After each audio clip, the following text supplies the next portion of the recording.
The next Harold book or story is Harold's Fairy Tale.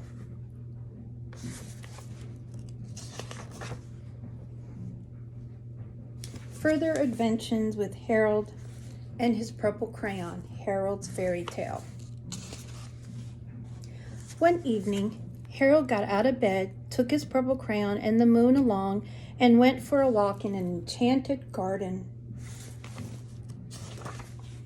Nothing grew in it. If he hadn't known it was an enchanted garden, Harold scarcely would have called it a garden at all.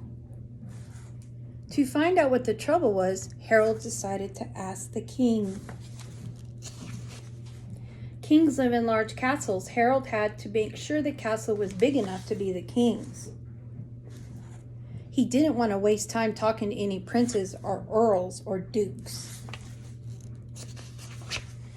This was a king's castle, all right. It had tall towers and a big draw gate to keep out people the king didn't want to see.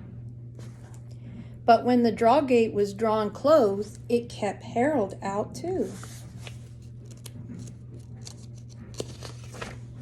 Harold shouted for the king to come down and let him in, but the gate didn't open. He walked along the edge of the enchanted garden beside the smooth wall of the castle until he thought of his purple crayon. A person smaller than a very small house would be able to get in. Without even bending, he walked into a very small mouse hole. He walked through the mouse hole into the castle. He invited the mouse in too, but the mouse preferred to stay outside. As he gazed around inside the big castle, Harold felt very tiny. And a king might not pay much attention to anyone who is smaller than a mouse, so Harold used his purple crayon again. He made sure he was tall as 4.5 steps of stairs, his usual height. Then he climbed up the stairs looking for the king. He went up and up and up until he got so tired he couldn't climb another step. Luckily, there were no more steps. He had reached the top. He still couldn't find the king, but he remembered kings sat on thrones. The king's throne looked very comfortable. Harold thought the king wouldn't mind if he rested a few minutes. He sat on the throne wondering what it was like to be a king and wear a crown.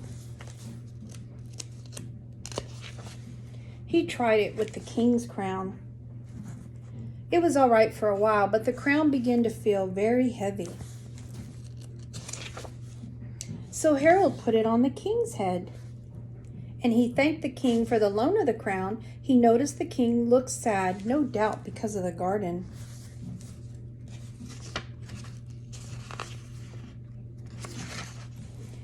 He asked the king if the trouble was due to a witch or a giant. The king couldn't say which. He looked sad and helpless. Eventually, the giant or witch, if the king couldn't tell which it was invisible.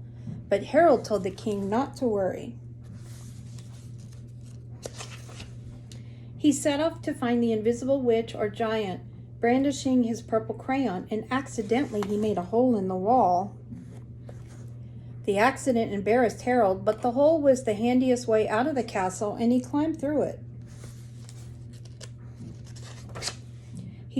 When he looked down from the other side of the hole, he realized he had forgotten how high up he was. He needed something tall to climb down on, something as tall as a steeple. To fill the hole in the castle, Harold put a handsome and useful clock in it. He was surprised to see how late it was. He slid down the steeple to find the invisible witch or giant right away. It wasn't a steeple, it was a pointed hat. It was a giant witch. The purple crayon made it plain. It was an invisible giant witch. Well, no wonder nothing grew in the enchanted garden. How could anything grow, Harold said to himself, with a giant witch trampling around with big feet?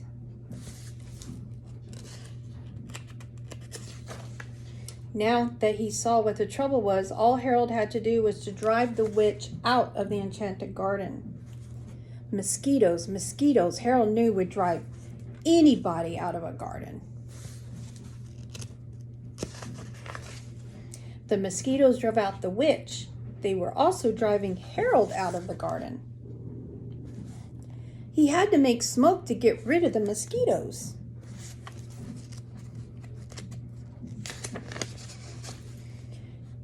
And he had once heard someone say that when there is smoke, there must be fire.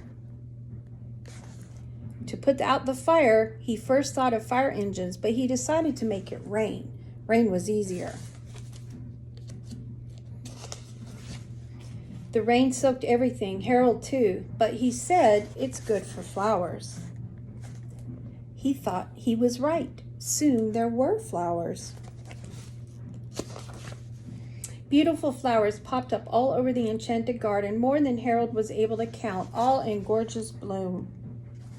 Harold thought how delighted and happy the king would be when he looked out from the castle in the morning. And then amazingly, the last flower turned out to not be a flower at all, but a lovely fairy. She held out her magic wand, as fairies always do when they're giving somebody wishes that will come true. Harold couldn't think of a thing to wish for, but to be polite, he took one wish and told the fairy he'd use it later. Besides, Harold thought as he started on his long walk home, a wish might come in handy sometime.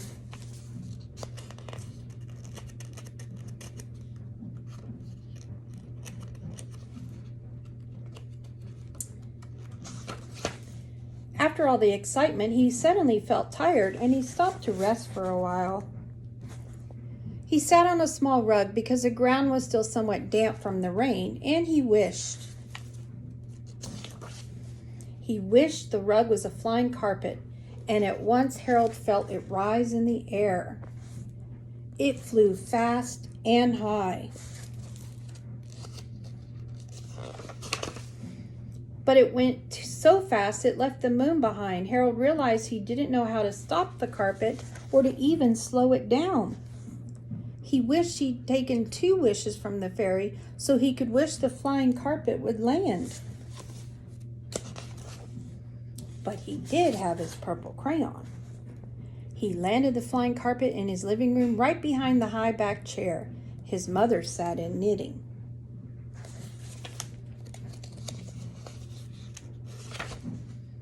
And he asked her to read him a story before he went back to bed.